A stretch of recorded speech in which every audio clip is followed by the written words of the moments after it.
our beloved principal, ma'am, Dr. Geeta Shashidhar, to welcome the gathering. ತಪಸ್ವಾಧ್ಯಾಯ ಶುಶ್ರೂಷ Krishna Pooja ರಥಂ ಮುನಿಂ ವಿಶ್ವೇಶಮಿಷ್ಟದಂ Vande ಪರಿವ್ರಾಟ್ ಚಕ್ರವರ್ತಿನಂ. Reminiscing the presence of the Trinity powers in the place Devi Kunjarama, Swami Parashurama and Acharya Madhva. Also our patron and president Sri Sri Sri Vishwaprasanna Tirtha Swamiji. I wish a very warm and divine welcome to everyone present here today. It is a moment of immense pride and joy for all of us at Ananda Tirtha Vidyalaya as we gather for the Ananda Utsava, the Bhagavad Gita mass recitation, an attempt to imbibe our devotion into the Golden Book of World Records. Pranams to His Holiness Sri Sri Sri Vishwapriya Tirtha Swamiji of Admarumat. Your presence here today is a testimony for Lord Krishna's presence. We are blessed to have you amongst us, Swamiji. We request our Vice President Sri Hari Bansal and Secretary Subramanya Samaga sir with our trustees to honor Sri Puja Swamiji. With deep respect, we extend a heartfelt welcome to Mr. Bharat Kamath from the Golden Book of World Records. I request our President sir to welcome our guest florally.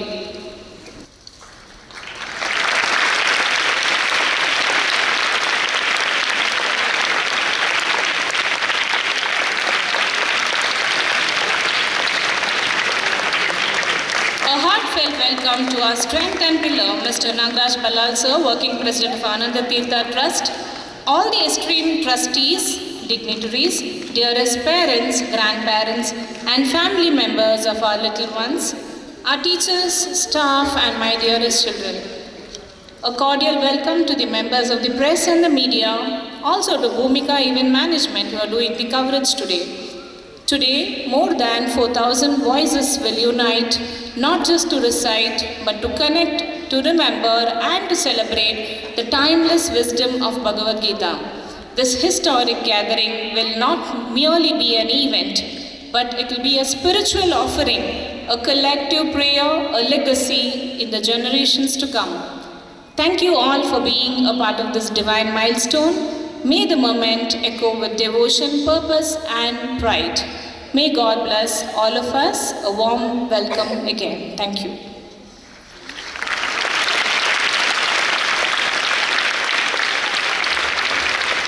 Thank you, ma'am.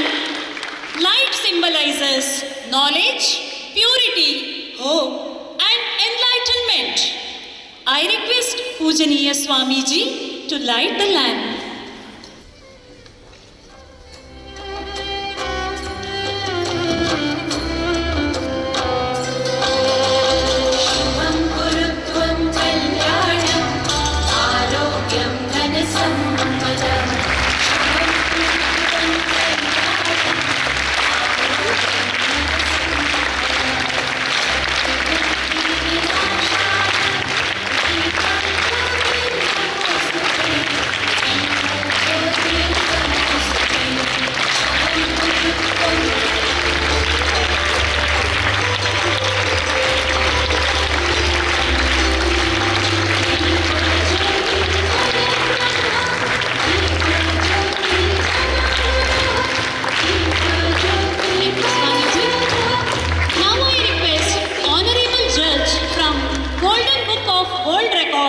Shriman Bharat Kamath for the formal inauguration of today's function by opening the Book of Wisdom.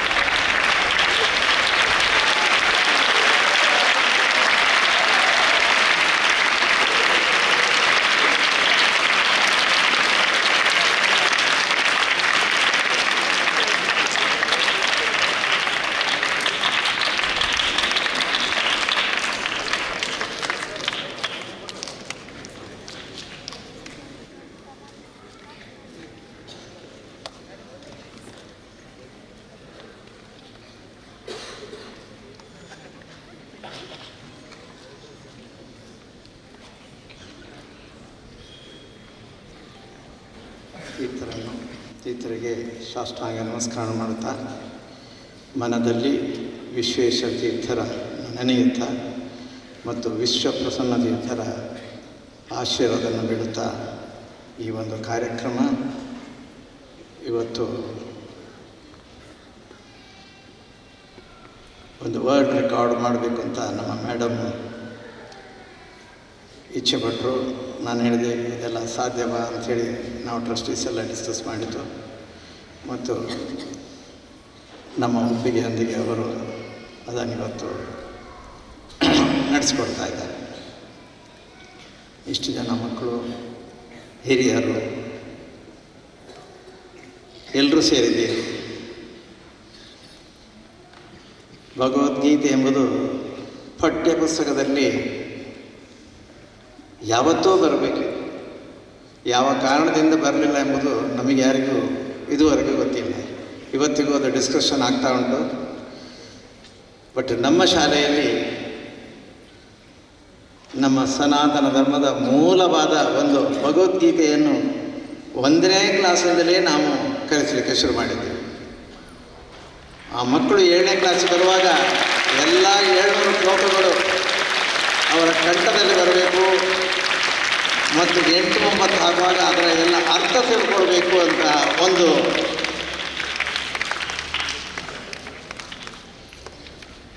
ನಿಶ್ಚಯವನ್ನು ನಾವು ಮಾಡಿದ್ವಿ. ಆ ಪ್ರಕಾರ ಈಗ last ಒಂದು 5-6 ವರ್ಷಗಳಿಂದ ನಾವು ಅದನ್ನು ಮಾಡ್ತಾ ಇದ್ದೇವೆ. ಭಗವದ್ಗೀತೆ, ವಿಷ್ಣು ಸಹಸ್ರನಾಮ, ಬೇರೆ ಎಲ್ಲ ಯಾವುದ್ಯಾವುದು ದೇವರಿಗೆ ಸಂಬಂಧಪಟ್ಟ ಒಂದು ವಿಷಯಗಳಿವೆ ಅದನ್ನೆಲ್ಲ ಹಬ್ಬ ಹರಿದಿನಗಳನ್ನು ನಾವು ಮಾಡೋದು ಎಲ್ಲವನ್ನು ನಾವು ಯಶಸ್ವಿಯಾಗಿ ಶಾಲೆಯಲ್ಲಿ ನಡೆಸ್ಕೊಂಡು ಬರ್ತಾ ಇದ್ದೇವೆ. CBSE ಶಾಲೆಯಲ್ಲಿ ಓದಿದ, ಇಂಗ್ಲೀಷ್ ಮಾತಾಡಿದ, ಅದು ಓದಿದ, ರ್ಯಾಂಕ್ ಬಂದ, ಎಲ್ಲವೂ ಒಂದು.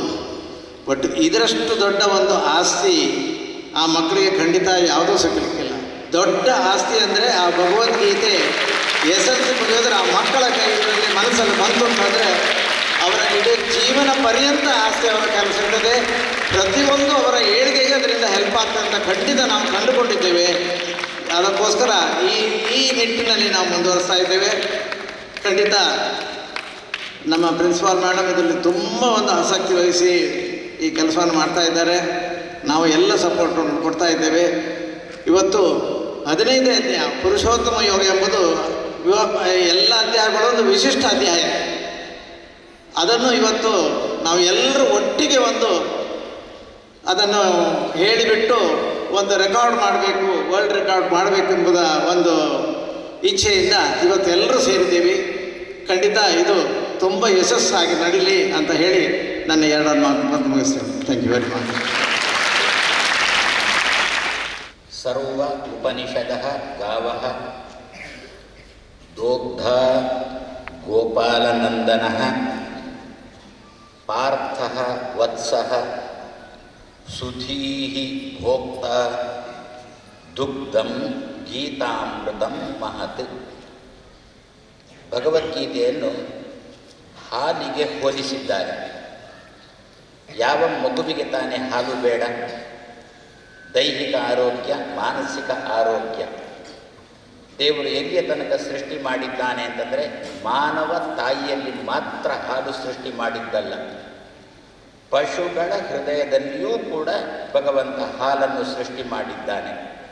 ಹಾಲಿಗೆ ಅಷ್ಟು ಮಹತ್ವ ಇದೆ.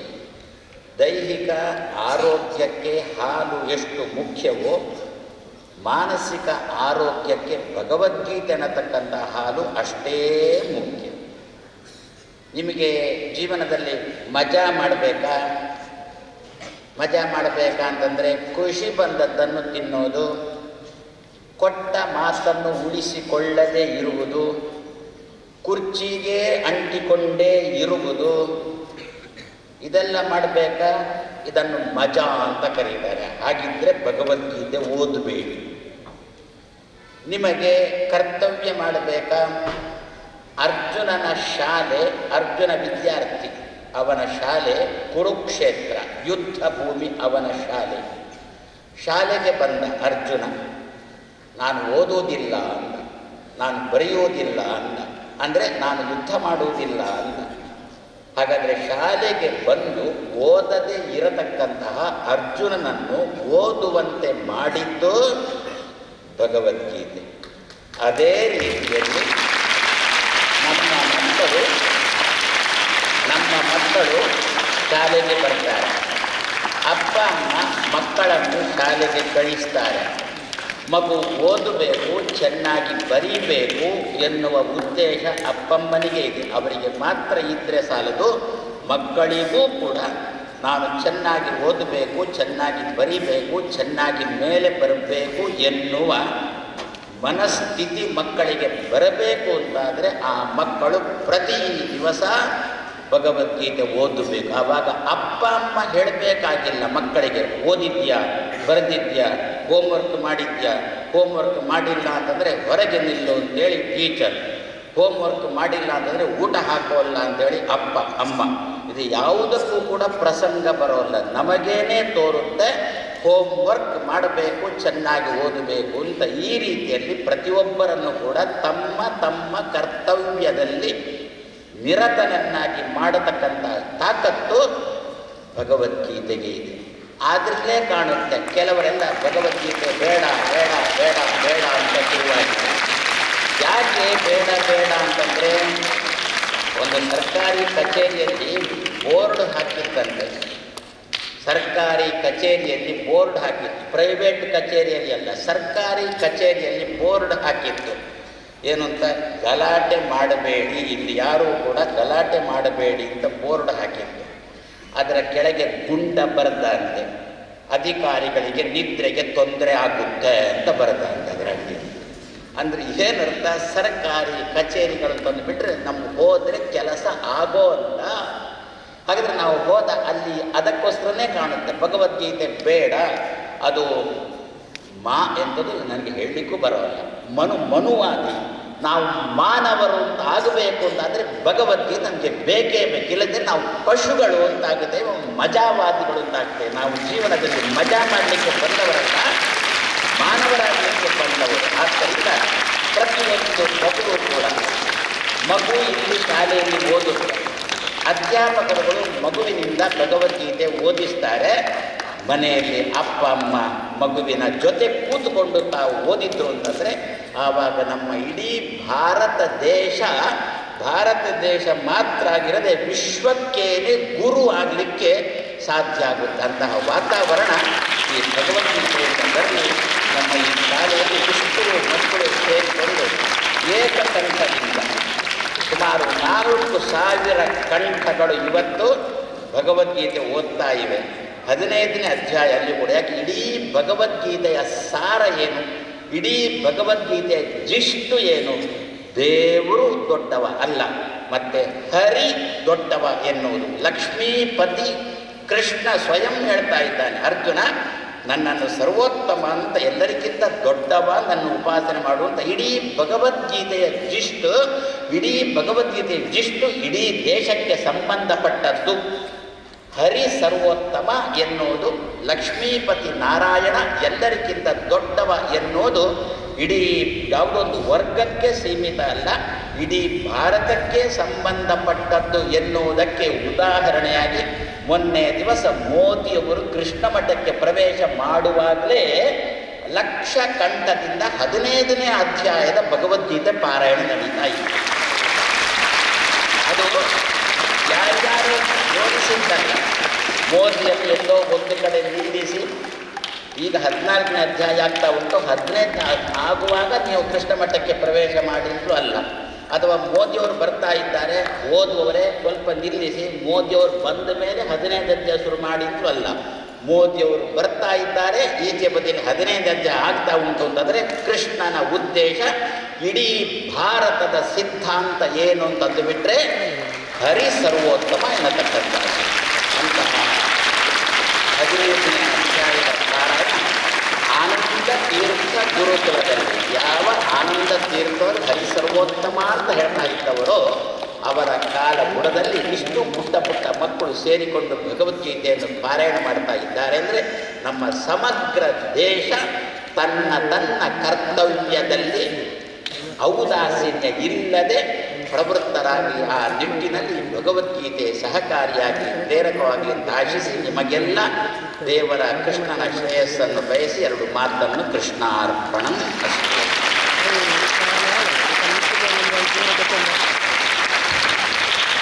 Swamiji, we are deeply grateful to your appreciation, guidance and blessings.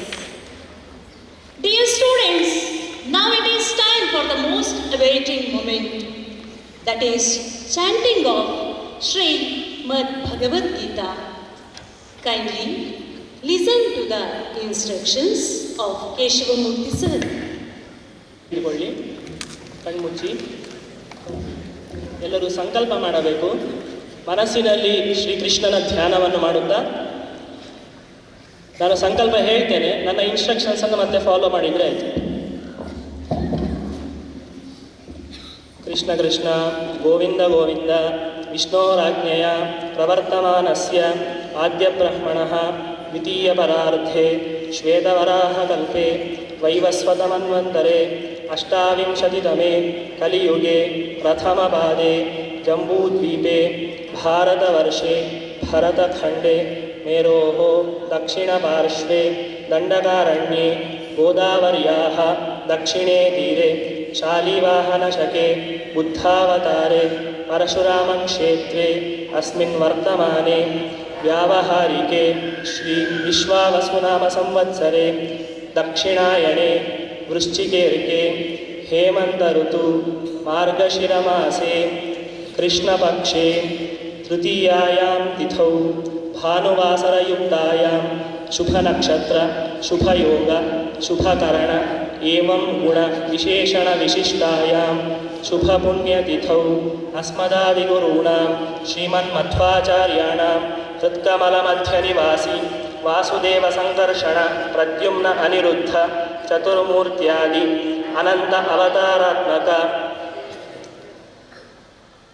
ದೇಶಸ್ಯ ಶಾಲಾಯಾಃ ಆಗತಾನಾಂಚ ಕ್ಷೇಮ ಸ್ಥೈರ್ಯ ವಿಜಯ ವೀರ್ಯ ಅಭಯ ಆಯುಃ ಆರೋಗ್ಯ ಐಶ್ವರ್ಯಾಭಿವೃದ್ಧ್ಯರ್ಥಂ ಹರಿಗುರುಪ್ರಸಾದಸಿದ್ಧ್ಯರ್ಥಂ ಶ್ರೀ ಗೋಪಾಲಕೃಷ್ಣ ಪ್ರೇರಣೆಯ ಶ್ರೀ ಗೋಪಾಲಕೃಷ್ಣ ಪ್ರೀತ್ಯರ್ಥಂ ಭಗವದ್ಗೀತಾಯಾಃ 15 ಅಧ್ಯಾಯಸ್ಯ ಪಾರಾಯಣಾಖ್ಯಂ. ಎಲ್ಲರೂ ಅಹಂ ಅಂತ ಹೇಳಬೇಕು. ಅಹಂ ಕರಿಷ್ಯೇ. ಅಥ 15ೋऽಧ್ಯಾಯಃ ಪುರುಷೋತ್ತಮಯೋಗಃ. ಶ್ರೀ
पश्यति शरीरं यदवाप्नोति यच्चाप्युत्क्रामहीश्वरः गृहीत्वैतानि संयाति वायुर्गन्धानि वासयात् श्रोत्रं चक्षुस्पर्शनं च रसनं घ्राणमेव च अधिष्ठाय मनश्चायं विषयानुपसेवते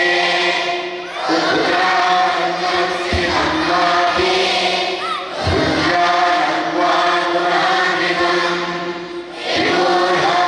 विमूढानानुपश्यन्ति पश्यन्ति ज्ञानचक्षुषः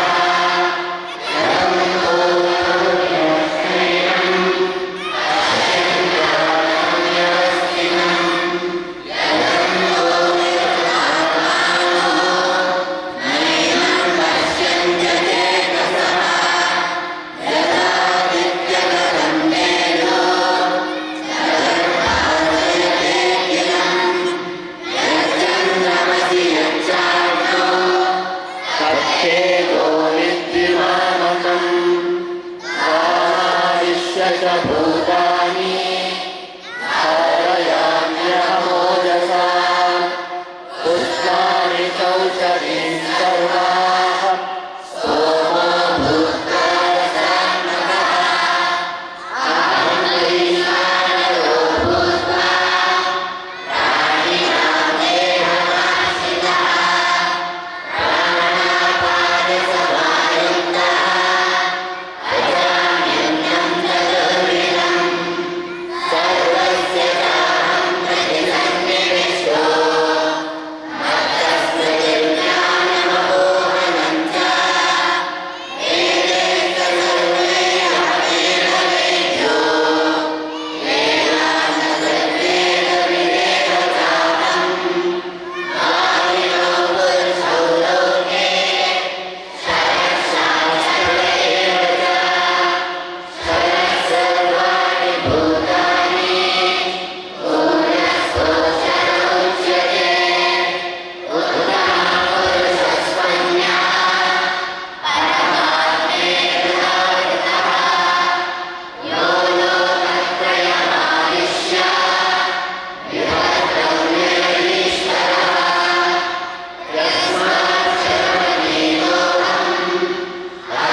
of world records.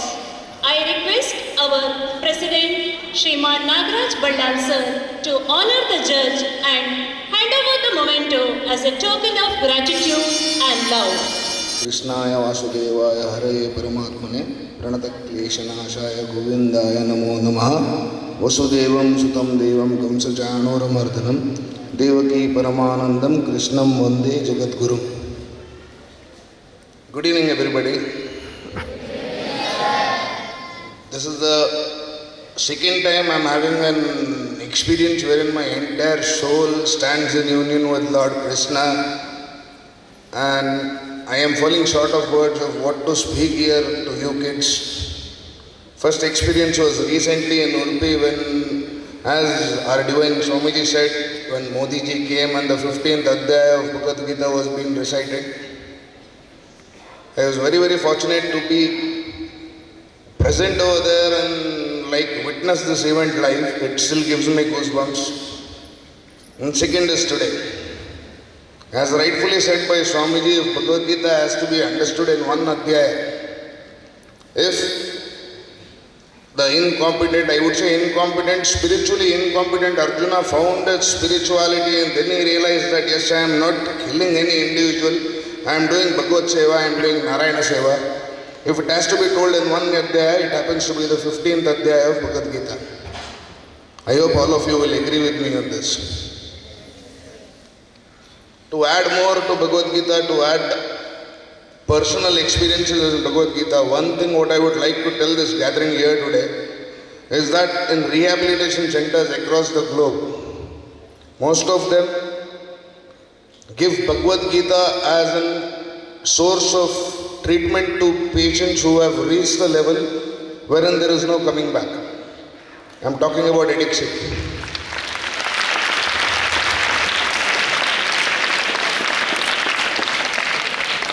And I'm not sure about the spiritual angle of it, but the scientific angle behind closing our eyes while chanting the shlokas, if you know them by heart, is because this is called as Atma. And the one is Paramatma. If the easiest way to connect Atma to Paramatma is chant one sloka of Bhagavad Gita daily. I myself had some stammering problems. I had some issues with my speech when I was a kid. That's when my grandfather took me to a nearby temple near our house. It's called as Krishna Mandira, and every Saturday there were free Bhagavad Gita classes. Gita helped me get my tongue back straight. I don't have anything more to add. Everything to the lotus feet of the Lord Sri Krishna. Sarvam Krishna Arpanamastu. Thank you.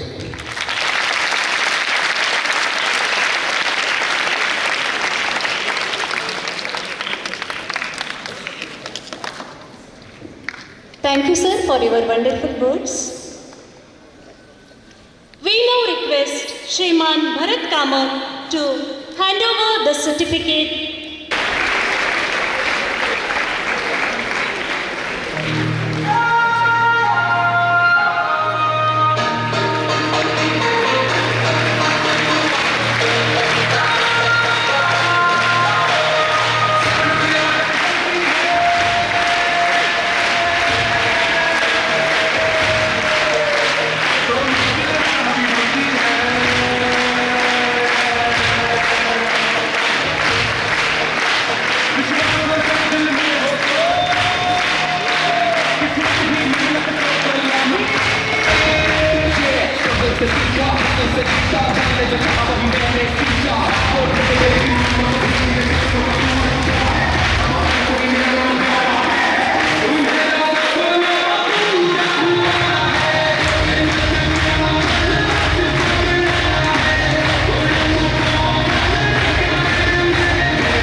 Children, good evening once again. I request each of you to please stand up and say I am a record holder.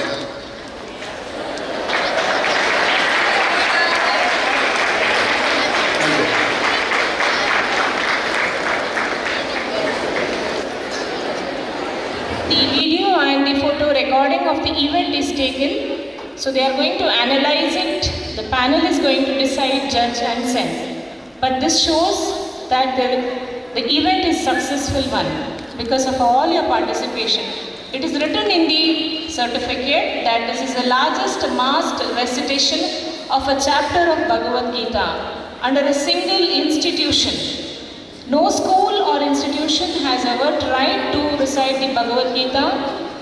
You may be knowing a lot of temples and mutts have attempted, but this is the first school or an institution attempting the mass recitation.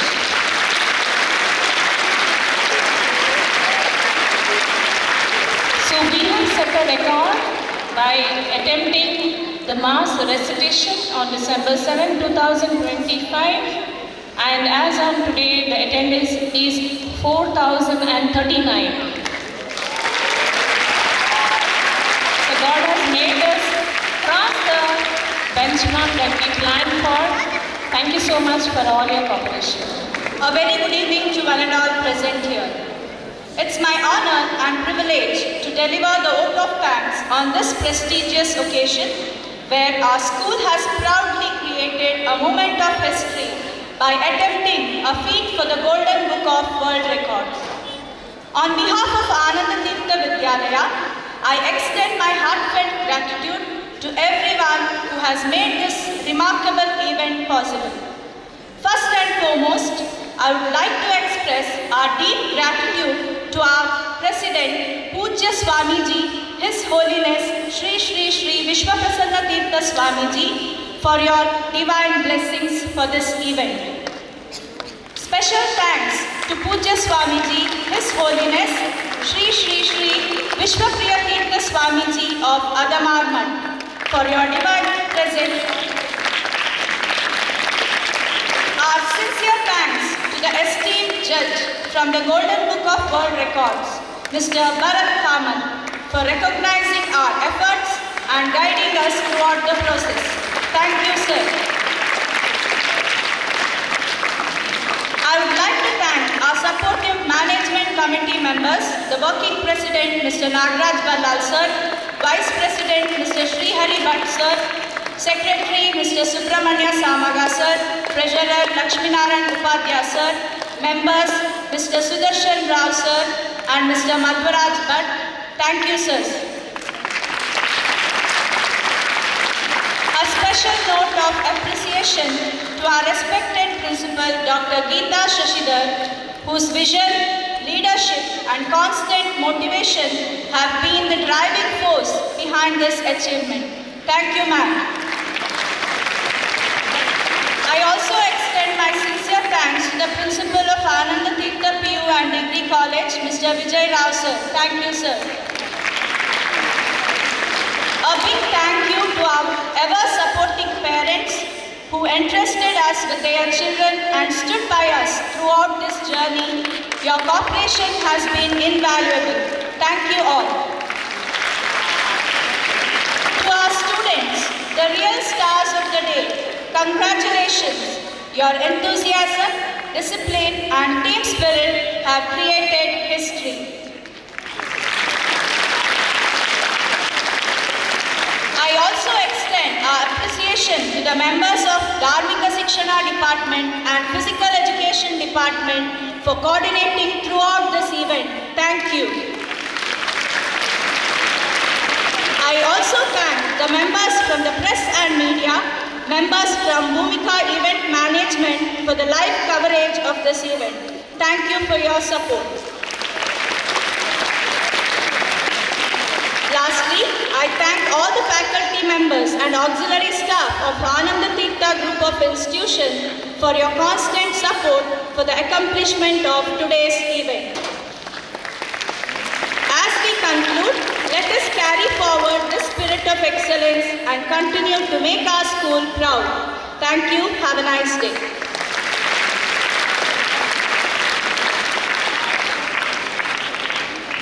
Dear parents, refreshments has been arranged in the school ground.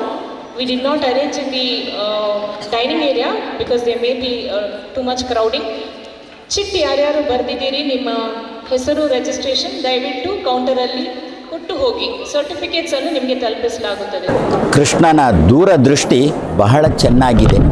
ಮುಂದೆ ದೇಶ ಎತ್ತ ಸಾಗುತ್ತದೆ ಅದನ್ನು ಪುನಃ ಟ್ರ್ಯಾಕಲ್ಲೇ ಇಡಬೇಕಾದ್ರೆ ಏನು ಮಾಡಬೇಕು ಅಂತ ಕೃಷ್ಣ 5000 ವರ್ಷದ ಹಿಂದೆಯೇ ಆಲೋಚನೆ ಮಾಡಿ ಸಮಾಜಕ್ಕೆ ಭಗವದ್ಗೀತೆಯನ್ನು ಕೊಟ್ಟ. ಪ್ರತಿಯೊಬ್ಬರೂ ಕೂಡ ತಮ್ಮ ತಮ್ಮ ಕೆಲಸಗಳನ್ನು ಶ್ರದ್ಧೆಯಿಂದ ಮನಪೂರ್ವಕವಾಗಿ ಮಾಡಬೇಕು. ನಮ್ಮ ಈಗಿನ ಕಾಲದಲ್ಲಿ ಮಕ್ಕಳೊಂದು ಓದ್ತಾರೆ, ಯಾವುದಕ್ಕೆ ಮಾರ್ಕಿಗೋಸ್ಕರ ಓದುವುದು ಅಂತಾಗಿದೆ. ಅದಕ್ಕೆ ಕೃಷ್ಣ ಅಂದ, ಮಾರ್ಕನ್ನು ಅಪೇಕ್ಷೆ ಇಟ್ಟುಕೊಳ್ಬೇಡ, ಓದಬೇಕು, ನಾನೊಬ್ಬ ಮಾನವ ಆಗಬೇಕು, ಆ ದೃಷ್ಟಿಯಿಂದ ಓದಬೇಕು ಅಂತ ಹೇಳಿ ಮಾರ್ಕನ್ನು ಪಡೆದು ಜೀವನದಲ್ಲಿ ರಿಮಾರ್ಕ್ ಸಂಪಾದನೆ ಮಾಡುವುದಕ್ಕಿಂತ ಮಾರ್ಕ್ ಇಲ್ಲದೆ ಓದಬೇಕು ಎನ್ನುವ ದೃಷ್ಟಿಯಿಂದ ಮಕ್ಕಳು ಅಧ್ಯಯನ ಮಾಡಬೇಕು. ಅದನ್ನೇ ಕೃಷ್ಣ ಹೇಳಿದ್ದು, ಕರ್ಮಣಿ ಅಧಿಕಾರ, ಫಲದಲ್ಲಿ ಮಾರ್ಕಲ್ಲಿ ನಿನಗೆ ಅಧಿಕಾರ ಇಲ್ಲ ಅಂತ ಕೃಷ್ಣ ಹೇಳಿದ್ದು. ಆ ದೃಷ್ಟಿಯಲ್ಲಿ ಕೃಷ್ಣ ಏನು 5000 ವರ್ಷದ ಹಿಂದೆ ಭಗವದ್ಗೀತೆಯನ್ನು ಕೊಟ್ಟಿದ್ದ. ನಮ್ಮ ಮಕ್ಕಳು ಈ ಭಗವದ್ಗೀತೆಯನ್ನು, ಮಕ್ಕಳು ಅಂತಲ್ಲ ಎಲ್ಲರೂ ಕೂಡ ಭಗವದ್ಗೀತೆಯನ್ನು ಚೆನ್ನಾಗಿ ಓದಿದ್ರು ಅಂತಂದರೆ ದೂರದೃಷ್ಟಿ ಚೆನ್ನಾಗಿ ಬರುತ್ತೆ. ಮುಂದೆ ನಾನು ಏನು ಆಗಬೇಕು ಎನ್ನುತಕ್ಕಂಥದ್ದು ಮಕ್ಕಳಿಗೆ ಈಗಲೇ ತಲೆಗೆ ಬರಲಿಕ್ಕೆ ಭಗವದ್ಗೀತೆ ತುಂಬ ಸಹಕಾರಿಯಾಗ್ತದೆ. ನಮಸ್ಕಾರ ಎಲ್ಲರಿಗೂ. ಇವತ್ತು ಆನಂದ ತೀರ್ಥ ವಿದ್ಯಾಲಯ ಹಿಂದೆಂದೂ ಕಾಣದ ಹಾಗೆ ಒಂದು ಏಕೈಕ ಶಾಲೆ ಅಥವಾ ಇನ್ಸ್ಟಿಟ್ಯೂಷನ್ ಅಡಿಯಲ್ಲಿ ಗೋಲ್ಡನ್ ಬುಕ್ ಆಫ್ ವರ್ಲ್ಡ್ ರೆಕಾರ್ಡ್ಸ್ಗೆ ಸೇರುವ ಹಾಗೆ 15ನೇ ಅಧ್ಯಾಯ ಅಂದರೆ ಪುರುಷೋತ್ತಮ ಯೋಗವನ್ನು 4000ಕ್ಕೂ ಹೆಚ್ಚು ಜನ ಸೇರಿ ಪಠನ ಮಾಡುವ ಮೂಲಕ ನಾವು ರೆಕಾರ್ಡ್ ಬುಕ್ಕಿನಲ್ಲಿ ಸೇರಿದ್ದೇವೆ. ಇದಕ್ಕೆ ಸತತ ಪ್ರಯತ್ನ ಕಳೆದ 6 ತಿಂಗಳಿಂದ ಮಕ್ಕಳು, ಧಾರ್ಮಿಕ ಶಿಕ್ಷಣ ವಿಭಾಗದವರು, ಸಂಸ್ಕೃತ ವಿಭಾಗದವರು ಸೇರಿ ನಡೆಸ್ತಾ ಇದ್ದಾರೆ. ನಿಮಗೆ ಗೊತ್ತಿರುವ ಹಾಗೆ ನಮ್ಮ ಶಾಲೆ ಹಿರಿಯ ಪೇಜಾವರ ಶ್ರೀಗಳಿಂದ ಸ್ಥಾಪಿಸಲ್ಪಟ್ಟದ್ದು. ಹಿಂದೂ ಧಾರ್ಮಿಕ ಶಿಕ್ಷಣ ನಮ್ಮ ಶಾಲೆಯಲ್ಲಿ ಶಿಕ್ಷಣದ ಒಂದು ಅಂಗವಾಗಿ ಬರ್ತಾ ಇದೆ. ಬೇರೆ ಎಲ್ಲ ಕ್ಷೇತ್ರದಲ್ಲೂ ನಾವು ಹೆಸರು ಆಲ್ರೆಡಿ ಮಾಡ್ತಾ ಇದ್ದೇವೆ. ಶೈಕ್ಷಣಿಕ ಕ್ಷೇತ್ರ, ಕ್ರೀಡಾ ಕ್ಷೇತ್ರ, ಸಾಂಸ್ಕೃತಿಕ ಕ್ಷೇತ್ರದಲ್ಲಿ ಮಕ್ಕಳು ಬೇರೆ ಬೇರೆ ಅಚೀವ್ಮೆಂಟ್ಸನ್ನು ಆಲ್ರೆಡಿ ಮಾಡಿದ್ದಾರೆ. ಆದ್ದರಿಂದ ನಾವು ಧಾರ್ಮಿಕ ಕ್ಷೇತ್ರದಲ್ಲಿ ಏನಾದರೂ ಮಾಡುವ ಶಾಲೆ ಅಡಿಯಲ್ಲಿ ಅಂತ ಹೇಳಿ ಈ ಪ್ರಯತ್ನವನ್ನು ಮಾಡೋದ್ರಲ್ಲಿ ಮನಸ್ಸು ಮಾಡಿದ್ದೇವೆ ಹಾಗೂ ಶ್ರೀಕೃಷ್ಣ ಇದನ್ನು ಯಶಸ್ಸು ಕೂಡ ಗೊಳಿಸಿದ್ದಾನೆ. ಧನ್ಯವಾದಗಳು. ಮಕ್ಕಳ ಮುಖದ ಮೇಲೆ ಸ್ಮೈಲ್ ನೋಡ್ತಾ ಇರ್ಬೋದು. ಈ ಸ್ಮೈಲಿಂದ ಒಂದು ಸ್ಯಾಟಿಸ್ಫ್ಯಾಕ್ಷನ್ ಬರ್ತಾ ಇದೆ. ಯಾಕಪ್ಪ ಅಂತ ನೀವು ಕೇಳಿದರೆ, ಈ ಆನಂದ ತೀರ್ಥ ವಿದ್ಯಾಲಯದ ಮಕ್ಕಳು ಪ್ರಥಮ ಬಾರಿಗೆ ಆ್ಯಸ್ ಅನ್ ಇನ್ಸ್ಟಿಟ್ಯೂಷನ್ ಆಗಿ ಭಗವದ್ಗೀತೆಯ ಅಧ್ಯಾಯದ 15ನೇ ಅಧ್ಯಾಯವನ್ನು ಕಂಠಸ್ಥವಾಗಿ, that is by heart, recite ಮಾಡಿದ್ದಾರೆ ಇವತ್ತು. ಅದರ ಮೂಲಕ golden book of world records ಅಲ್ಲಿ ವಿಶ್ವ ದಾಖಲೆಯನ್ನು ಬರೆದಿದ್ದಾರೆ. ನಮ್ಮ ಉಡುಪಿ ಜಿಲ್ಲೆಗೆ ಒಂದು ಒಳ್ಳೆಯ ಹೆಸರಿದೆ. ಭಾರತದಲ್ಲಿ ಏನಾದರೂ ಒಳ್ಳೆ ಕೆಲಸ ಶುರುವಾಗಬೇಕಾದ್ರದ್ದು ಉಡುಪಿ ಜಿಲ್ಲೆಯಿಂದನೇ ಶುರುವಾದದ್ದು. ಮಧ್ಯಾಹ್ನ ಮಕ್ಕಳಿಗೆ ಊಟ, it started from Krishna Math. If you people agree with me, it started from Krishna Math. ಹಾಗೆ ಈ ಚಿಕ್ಕ ಮಕ್ಕಳನ್ನು ಸೇರಿಸಿ ಈ ರೆಕಾರ್ಡ್ ಇದು ದಾಖಲೆ ಆಗಿದ್ದರಿಂದ ಕೃಷ್ಣನ ಪಾದದಲ್ಲಿ ಒಂದು ಪ್ರಾರ್ಥನೆ ಏನಂತ ಹೇಳಿದ್ರೆ, ಬಾಕಿ ಶಾಲೆಗಳು ಇದನ್ನು ನೋಡಿ ಅವರ ಶಾಲೆಯಲ್ಲಿ ಸಹ ಭಗವದ್ಗೀತೆಯ ಪ್ರಾರ್ಥನೆ ಶುರು ಮಾಡಲಿ. ಈ ಭಗವದ್ಗೀತೆಯಿಂದ ಎಷ್ಟೋ ಜನರು ಉದ್ಧಾರ ಆಗಿದ್ದಾರೆ, ಇನ್ನಷ್ಟು ಮಂದಿ ಉದ್ಧಾರ ಆಗಲಿ ಅಂತ ಕೃಷ್ಣ ಅಂತ ಬೇಡ್ತಾ 2 ಮಾತು ಮುಗಿಸ್ತೀವಿ. ಇವತ್ತಿನ ಒಂದು ಕಾರ್ಯಕ್ರಮ ಅತ್ಯಂತ ಯಶಸ್ವಿಯಾಗಿ ನಡೆಯುತ್ತೆ ಹೇಳಿ ನಾವು ಎಲ್ಲ ಟ್ರಸ್ಟೀಸ್ ತುಂಬ ಸಂತೋಷ ಪಡ್ತಾ ಇದ್ದೇವೆ. ಅದಕ್ಕೆ ಸರಿಯಾಗಿ ನಮ್ಮ ಗುರುಗಳು ಬಂದದ್ದು ಇನ್ನೂ ಒಂದು ವಿಶೇಷ ಆಯಿತು. ಏನೋ ಒಂದು ನಾವು ಈ ರೀತಿಯ ಒಂದು ಕಾರ್ಯಕ್ರಮ ಹಾಕ್ಕೊಂಡಿದ್ದು ಆಗ್ತದಾ ಇಲ್ವಾ, ಇಷ್ಟು ಜನ ಸಂಡೇ ಮಧ್ಯಾಹ್ನ ಹೊತ್ತಿ 3 ಗಂಟೆಗೆ ಇವರೆಲ್ಲ ಇಷ್ಟು ಜನ ಬರ್ತಾರೆ ಇಲ್ಲೋದು ಒಂದು ಸಂಶಯ ಇತ್ತು. ಬಟ್ ಫುಲ್ ಪಾರ್ಟಿಸಿಪೇಷನ್, ನಮ್ಮ ಎಲ್ಲ ಮಕ್ಕಳು ಬಂದಿದ್ದಾರೆ. ಮಕ್ಕಳಿಗಿಂತ ಹೆಚ್ಚು ಆ ಪೇರೆಂಟ್ಸು ಎಲ್ಲ ಭಾಗಿಯಾದದ್ದು ತುಂಬ ಸಂತೋಷ. ಅಂದರೆ ನಮಗೆ ಇಂಪಾರ್ಟೆಂಟ್ ಪೇರೆಂಟ್ಸು, ಯಾಕಂದರೆ ಅವರು ಸಹ ನಮ್ಮೊಂದಿಗೆ ಇದ್ದಾರೆ ಅಂತೇಳಿ ನಮಗೆ ಒಂದು ಮನದಟ್ಟಾಯಿತು. ಅದು ತುಂಬ ಸಂತೋಷ ಆಯಿತು. ಆ್ಯಂಡ್ ರಿಸೈಟೇಷನ್ ಆಫ್ ನಮ್ಮ 15ನೇ ಚಾಪ್ಟರ್ ಇದ್ದರು ಪಿನ್ ಡ್ರಾಪ್ ಸೈಲೆನ್ಸ್ ಅಲ್ಲಿ ಆ ಮಕ್ಕಳು ಅಷ್ಟು ಚಂದವಾಗಿ ಹೇಳಿದ್ದಾರೆ, ವಿದೌಟ್ ಪೇಪರ್. ನಾನು ಎಣಿಸಿ ಎಲ್ಲರೂ ಪುಸ್ತಕ ಇಟ್ಕೊಂಡು ಬರ್ತಾರೆ, ಒಂದೇ ಒಂದು ಪುಸ್ತಕ ಇಲ್ಲದೆ. ಅಂದರೆ ಅಷ್ಟು ಅವರು ಕಂಠಪಾಠ ಮಾಡಿದ್ದಾರೆ ಹೇಳಿ ಆಯ್ತಲ್ಲ, ಕಂಠಪಾಠ ಮಾಡಿದ್ದಾರೆ. ನಮ್ಮ ಒಂದು ಪ್ರಯತ್ನ ಖಂಡಿತ ಇನ್ನು ಮುಂದೆ ಒಳ್ಳೆಯದಾಗಿ ನಡೀತದೆ. ನಾವು ಆಗ ಹೇಳಿದಾಗೆ ನಮ್ಮ ಮಕ್ಕಳು 1ನೇ ಕ್ಲಾಸಿಂದ ಭಗವದ್ಗೀತೆಯ ಪ್ರತಿಯೊಂದು ಶ್ಲೋಕವನ್ನು ಕಲಿತು 7ನೇ ಕ್ಲಾಸ್ ಬರುವಾಗ 700 ಶ್ಲೋಕ ಅವರಿಗೆ ಕಂಠಪಾಠವಾಗಿರಬೇಕು. 8-9 ಅದರಲ್ಲಿ ಅರ್ಥ ತಿಳಿದು ಅವರು ಈ ಶಾಲೆಯಿಂದ ಹೊರಗೆ ಹೋಗುವಾಗ ಒಂದು ಅತ್ಯುತ್ತಮ ವಿದ್ಯಾರ್ಥಿಯಾಗಿ ನಮ್ಮ ಸನಾತನ ಧರ್ಮವನ್ನು ಫುಲ್ಲು ಅದರೊಂದಿಗೆ ಅವರು ಮುಂದೆ ಹೋಗ್ಬೇಕಂತ ನಾವು ಆಸೆ ಪಡ್ತೀವಿ. ಧರ್ಮಕ್ಷೇತ್ರೇ ಕುರುಕ್ಷೇತ್ರೇ ಸಮವೇತ ಯುಯುತ್ಸವಃ ಮಾಮಖ ಪಾಂಡವಾಶ್ಚೈವ ಕಿಮ ಕುರುವತ ಸಂಜಯ. ಯತ್ರ ಯೋಗೀಶ್ವರ ಕೃಷ್ಣ ಯತ್ರ ಪಾರ್ಥೋ ಧನುರ್ಧರಃ ತತ್ರ ಶ್ರೀ ವಿಜಯೋ ಭೂತಿರ್ ಧ್ರುವಾನೀತಿರ್ಮತಿರ್ಮಮ ತಪಸ್ವಾಧ್ಯಾಯ ಶುಶ್ರೂಷಾ ಕೃಷ್ಣಪೂಜಾರತ ಮುನಿಂ ವಿಶ್ವೇಶಮಿಟತಂ ವಂದೇ ಪರಿವ್ರಾಟ್ ಚಕ್ರವರ್ತಿನಂ ಶ್ರೀ ಗುರುಭ್ಯೋ ನಮಃ. ಭೂಲೋಕದಲ್ಲಿ ಮನುಷ್ಯನಾಗಿ ಹುಟ್ಟಿದ ಮೇಲೆ ಶರೀರ ಮಾಧ್ಯಮ ಕಲು ಧರ್ಮ ಸಾಧನ ಅಂತ ಹೇಳಿದಾಗೆ ಆದಷ್ಟು ಧರ್ಮದ ಸಾಧನೆಯನ್ನು ಮಾಡಬೇಕು ಅಂತ ಶಾಸ್ತ್ರಗಳ ನಿಯಮ. ಧರ್ಮವನ್ನು ಸಾಧನೆ ಮಾಡದೆ ಹೋದರೆ ಧರ್ಮೇಣ ಹೀನಾ ಪಶುಭಿ ಸಮಾನ ಅಂತ ಹೇಳಿ ಎಲ್ಲ ಪಶುಗಳಿಗೆ ಸಮಾನ ಅಂತೇಳಿ ಲೆಕ್ಕ. ಆದ್ದರಿಂದ ಧರ್ಮ ಆದಷ್ಟು ಸಾಧನೆ ಮಾಡಬೇಕು ಅಂತ ಹೇಳಿ ಇಡೀ ಧರ್ಮದ ಆಚರಣೆ ಹೇಗೆ ಎನ್ನುವುದನ್ನು ಇಡೀ ಭಗವದ್ಗೀತೆ ತೋರಿಸಿಕೊಟ್ಟಿದೆ. ಭಗವದ್ಗೀತೆಯ ಮೂಲ ಉದ್ದೇಶವೇ ಅಷ್ಟು, ಪ್ರತಿಯೊಬ್ಬ ಮನುಷ್ಯನು ಕೂಡ ಸಜ್ಜನನಾಗಿ ಧರ್ಮನಿಷ್ಠನಾಗಿ ಬಾಳಬೇಕು, ತನ್ನ ಕರ್ತವ್ಯದಲ್ಲಿ ಮುಖನಾಗದೆ ತನ್ನ ಕರ್ತವ್ಯದಲ್ಲಿ ಇರಬೇಕು ಎಂದು ಸೂಚಿಸುವುದೇ ಭಗವದ್ಗೀತೆಯ ಮುಖ್ಯ ಉದ್ದೇಶ. ಅದಕ್ಕೋಸ್ಕರವಾಗಿ ಮೊದಲಿಗೆ ಹೇಳುವುದೇ ಧರ್ಮಕ್ಷೇತ್ರ. ಧರ್ಮ ಅಂತ ಮೊದಲಿಗೆ ಬಂದರೆ ಧ್ರುವಾನೀತಿರ್ ಮತಿರ್ಮಮ, ಕೊನೆಗೆ ಮಕಾರ ಸೇರಿಕೊಂಡಿರುತ್ತೆ. ಆದ್ದರಿಂದ ಇಡೀ ಭಗವತಿಯ ಸಾರಾಂಶ ಧರ್ಮ ಅಂತ ಹೇಳಿ ಲೆಕ್ಕ. ಅಷ್ಟು ಮಾತ್ರವಲ್ಲದೆ ಯಾವುದೇ ನಮ್ಮ ಕಾರ್ಯ ಕೆಲಸಗಳಲ್ಲಿ ಜಯ ಆಗಬೇಕಾದ್ರೆ 18 ಬಹಳ ಮುಖ್ಯ ಅಂತ. ಭಗವದ್ಗೀತೆಯಲ್ಲಿ 18 ಅಧ್ಯಾಯಗಳಿವೆ. ಈ 18 ಅಧ್ಯಾಯಗಳ ನಾವು ಪಾರಾಯಣ ಮಾಡಿದರೆ, ಅದರ ಅರ್ಥಸಂಧಾನ ಮಾಡಿದಾಗ ಖಂಡಿತವಾಗಿ ನಮ್ಮೆಲ್ಲ ಕೆಲಸಗಳಲ್ಲಿ ಜಯ ಸಾಧಿಸಲು ಸಾಧ್ಯ ಆಗ್ತದೆ ಅಂತ ಹೇಳಿ ನಮ್ಮ ಗುರುಗಳು ವಿಶೇಷ ತೀರ್ಥರು ಯಾವತ್ತೂ ಕೊಟ್ಟಂತಹ ಒಂದು ಆಶೀರ್ವಚನದ ಮಾತು. ಆ ಉದ್ದೇಶದಿಂದಲೇ ನಮ್ಮ ಈ ಶಾಲೆಯಲ್ಲಿ ಆನಂದ ತೀರ್ಥದಲ್ಲಿ ಗುರುಗಳ ಬಹಳ ದೊಡ್ಡ ಕನಸು. 11ನೇ ವರ್ಷದಲ್ಲಿ ಇಂತಹ ಬಹುದೊಡ್ಡ ಒಂದು ಕಾರ್ಯ ನಡೆದಿದೆ.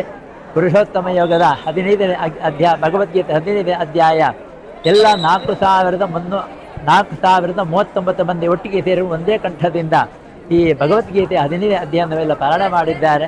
ಇದರಿಂದ ನಮಗೆ ರೆಕಾರ್ಡ್ ಆಗುವುದಕ್ಕಿಂತಲೂ ಮುಖ್ಯವಾಗಿ ಭಗವದ್ಗೀತೆಯ ಸಂದೇಶ ಎಲ್ಲ ಕಡೆ ಹರಳಲಿ ಅನ್ನೋ ಮುಖ್ಯ ಉದ್ದೇಶ. ಇವತ್ತು ಕೆಲವರಿಗೆ ಬಾಯಿಪಾಠ ಬರದಿದ್ದರೂ ಕೂಡ ಇನ್ನು ಮುಂದಕ್ಕೆ ಅದರಿಂದ ಪ್ರಭಾವಿತರಾಗಿ ಎಲ್ಲರೂ ಬಾಯಿಪಾಠವನ್ನು ಕಲಿತುಕೊಂಡು ನಿತ್ಯ ಮನೆಯಲ್ಲಿ ಪಾರಾಯಣ ಮಾಡುವಂಥ ಭಾಗ್ಯ ಅವರ ಪಾಲಿಗೆ ಬರಲಿ ಎನ್ನುವ ಉದ್ದೇಶದಿಂದಲೂ ಕೂಡ ಈ ಕಾರ್ಯಕ್ರಮವನ್ನು ನಮ್ಮ ಕಮಿಟಿಯವರ ಹಾಗೂ ನಮ್ಮ ಪ್ರಿನ್ಸಿಪಾಲ್ ಇವರು ಹಮ್ಮಿಕೊಂಡಿದ್ದಾರೆ. ಎಲ್ಲರ ಗುರುಗಳ ಆಶೀರ್ವಾದ ಕಾರ್ಯಕ್ರಮ ಯಶಸ್ವಿಯಾಗಿ ನಡೆದಿದೆ. ಇಲ್ಲಿ ಸೇರಿದಂತಹ ಎಲ್ಲ ಭಗವಂತನ ಭಕ್ತರಿಗೂ, ನಮ್ಮ ಶಾಲೆಯ ಮಕ್ಕಳಿಗೂ, ಮಕ್ಕಳ ಪೋಷಕರಿಗೂ ಎಲ್ಲರಿಗೂ ಕೂಡ ಶ್ರೀಕೃಷ್ಣನ ಪೂರ್ಣ ಅನುಗ್ರಹ ಇರಲಿ ಅಂತ ಈ ಸಂದರ್ಭದಲ್ಲಿ ಪ್ರಾರ್ಥಿಸ್ತಾ ನನ್ನೆರಡು ಮಾತುಗಳನ್ನು ಮುಗಿಸ್ತೇನೆ.